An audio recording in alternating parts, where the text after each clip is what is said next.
کیا مہاجر ہندوستان چلے گئے، پنجابی جالندھر چلے گئے، پٹھان افغانستان چلے گئے، بلوچی ایران چلے گئے، خالی فوج رہ گئی پاکستان میں؟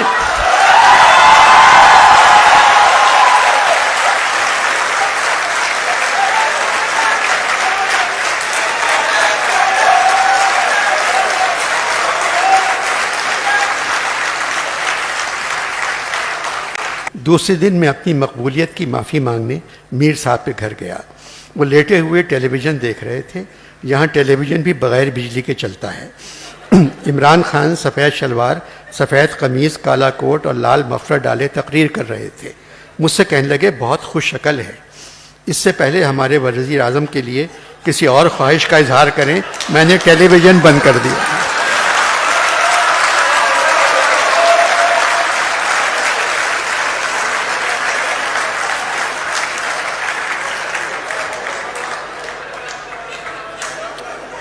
میں نے ٹیلی ویژن بند کر دیا۔ کہنے لگے عمران ہے کیسا؟ میں نے کہا نیازی ہے مگر نیاز مند نہیں، عقل ہے مگر عقل مند نہیں، فکر ہے مگر فکر مند نہیں، دولت ہے مگر دولت مند نہیں۔ میر کی کلیات جو میں ترتیب دے رہا ہوں تقریباً مکمل ہو چکی ہے۔ میر صاحب چاہ رہے ہیں تم اس کتاب کا نام بتاؤ۔ میں نے کہا قبلہ آپ انور مقصود کے گھر 1 مرتبہ گئے ہیں، میں 1000 مرتبہ جا چکا ہوں، وہ ایسا نام بتائے گا جس کے کئی مطلب نکل آئیں گے۔ کہنے لگے وہ مجھے تم سے زیادہ جانتا ہے، میری عزت کرتا ہے اور مجھے شاعروں کا خدا مانتا ہے۔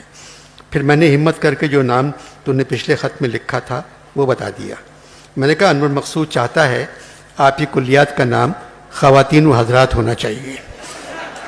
اچک کے بیٹھ گئے، میں نے گپک لیا ورنہ پلنگ سے گر جاتے۔ بولے کلیات کا نام خواتین و حضرات؟ میں نے بتایا انور نے لکھا تھا 2000 اشعار خواتین کے بارے میں، 2000 اشعار حضرات کے بارے میں۔ کہنے لگے اب نام سمجھ میں آیا، رکھ دو۔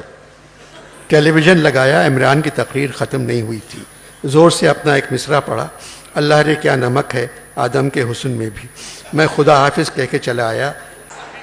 کچھ دن پہلے مغرب کے بعد فیض صاحب سے ملاقات ہوئی، کہنے لگے پاکستان میں تبدیلی آ گئی ہے۔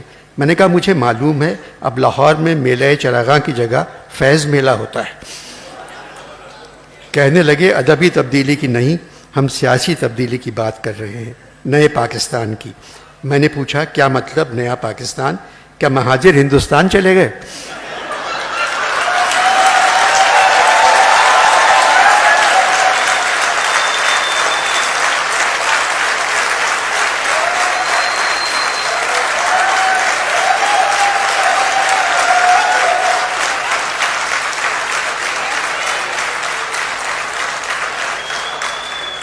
کیا مہاجر ہندوستان چلے گئے، پنجابی جالندھر چلے گئے، پٹھان افغانستان چلے گئے، بلوچی ایران چلے گئے، خالی فوج رہ گئی پاکستان میں؟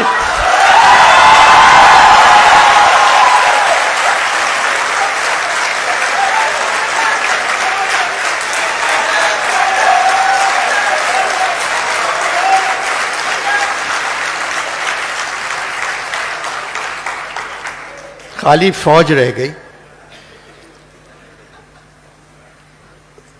پاکستان میں وہ تو شروع سے تھی، پھر نیا پاکستان کہاں سے آ گیا؟ ناراض ہو گئے اور چلے گئے۔ جانی یہ خود فوج میں کرنل رہ چکے ہیں۔ جانی نیا پاکستان صرف ایک طرح بن سکتا ہے۔ تم عمران خان سے کہو پرانے پاکستان کو ملک ریاض کو بھیج دیں۔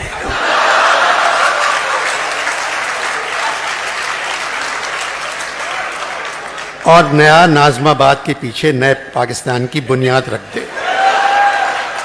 پرانا پاکستان بھی کراچی سے شروع ہوا تھا، نئے پاکستان کو بھی کراچی سے شروع ہونا چاہیے۔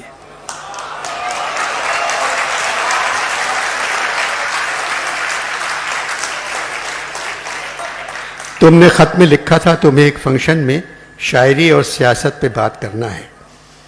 پاکستان کیا سیاست سے ٹھیک ہو سکتا ہے یا شاعری سے؟ جانی شاعری اور سیاست میں صرف جھوٹ ہوتا ہے،